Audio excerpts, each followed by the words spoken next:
Hey Sweat family, I'm Nicole Moline. Let's take a journey together, a weight loss journey that is about so much more. It's about shedding all the dead weight in your life and coming into your full strength.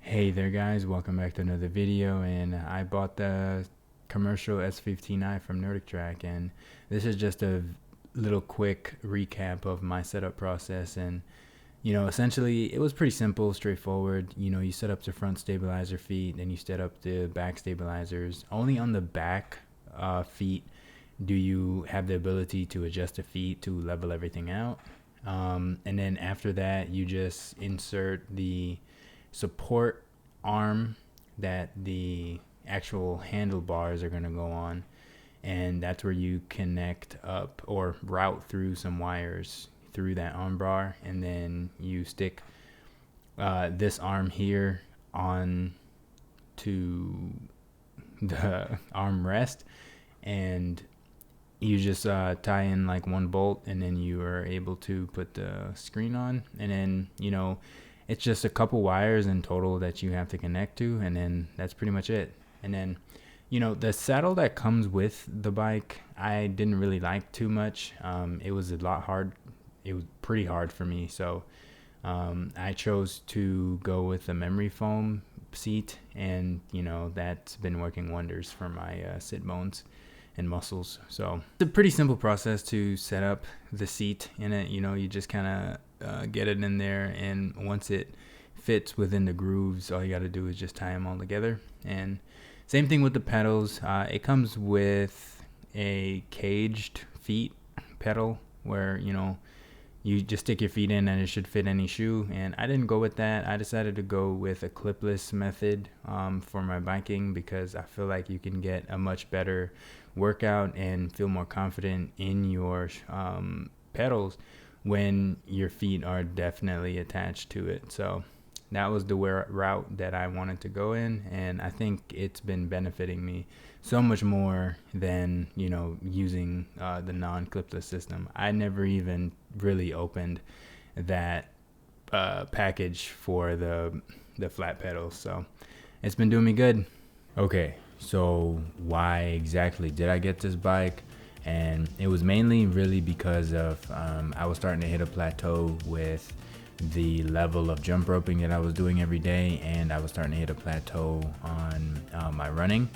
And by plateau, I mean by meaning just I wasn't really seeing any tangible gain from doing it at the frequency that I was doing it so often. And of course, I didn't want to increase it to the point where I would probably risk injury.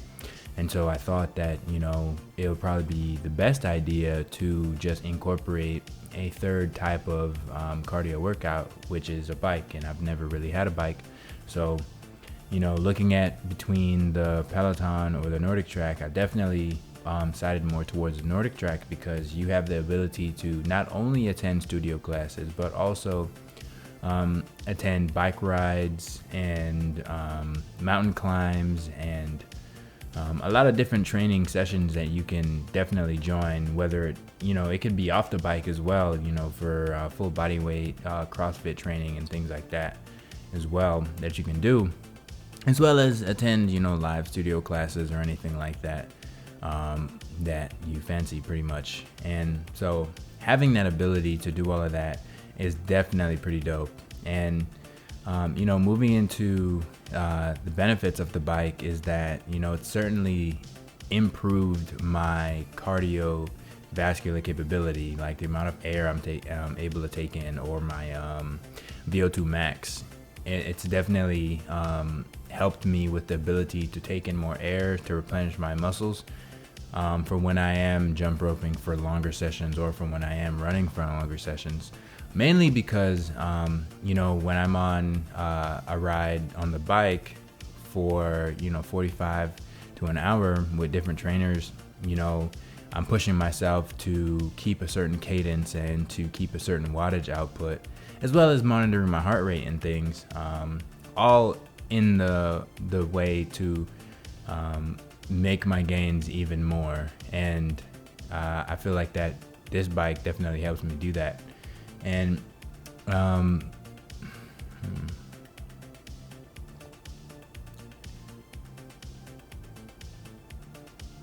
the bike also has the capability of inclining and declining, whether it be incline at 20% or decline at 10%.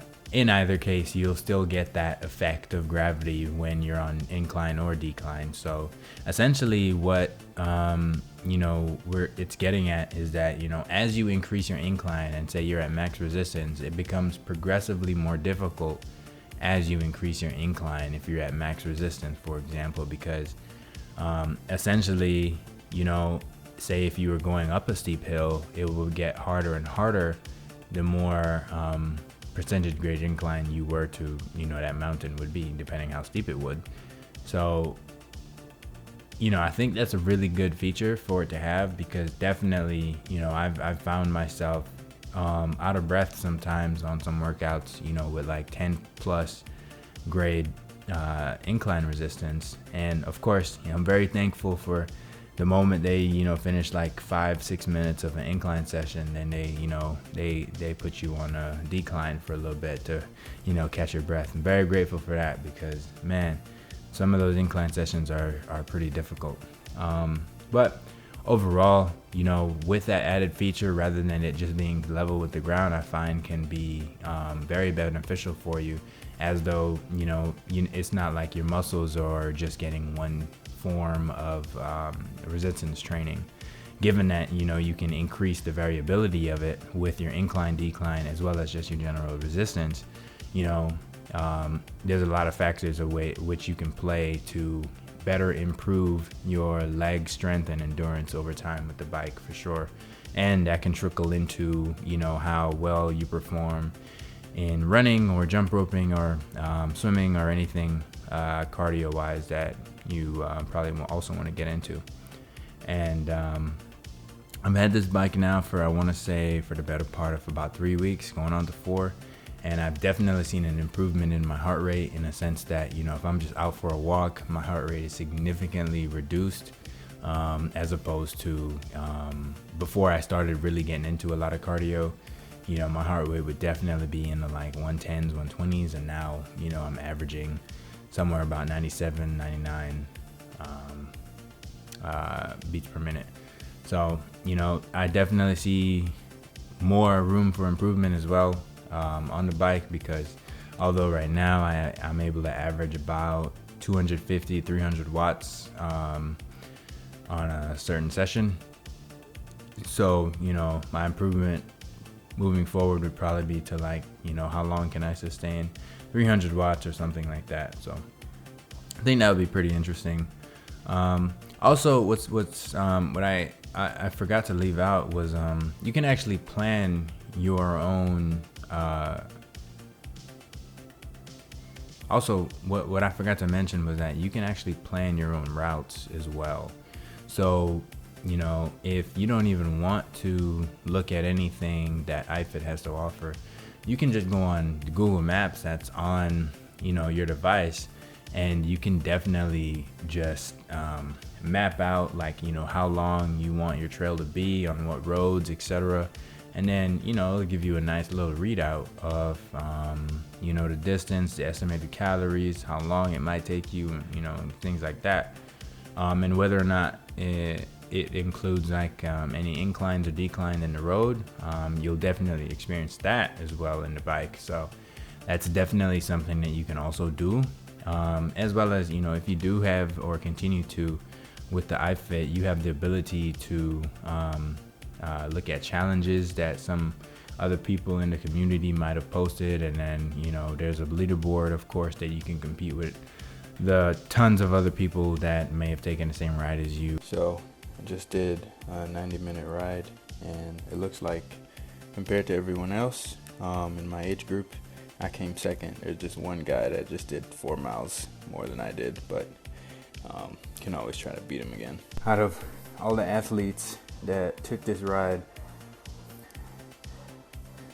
I made sure to come first today by a good margin. There's definitely that competitive edge I'm starting to see with having this bike for it makes me want to train a little harder when I see that I'm like, probably in the top 10 or something on one specific ride. So, definitely, it's definitely a pretty good investment for me. And hopefully I covered everything about this bike that I truly appreciate. And hopefully the little clips I was showing over this definitely helped you to get a better idea of what it is that I was talking about. And if I might have left anything out, please just leave me a comment down below, and then I'll try to answer that either in another video or just right on the spot. Hopefully you enjoyed. Thank you for watching, and I'll catch you guys in the next one.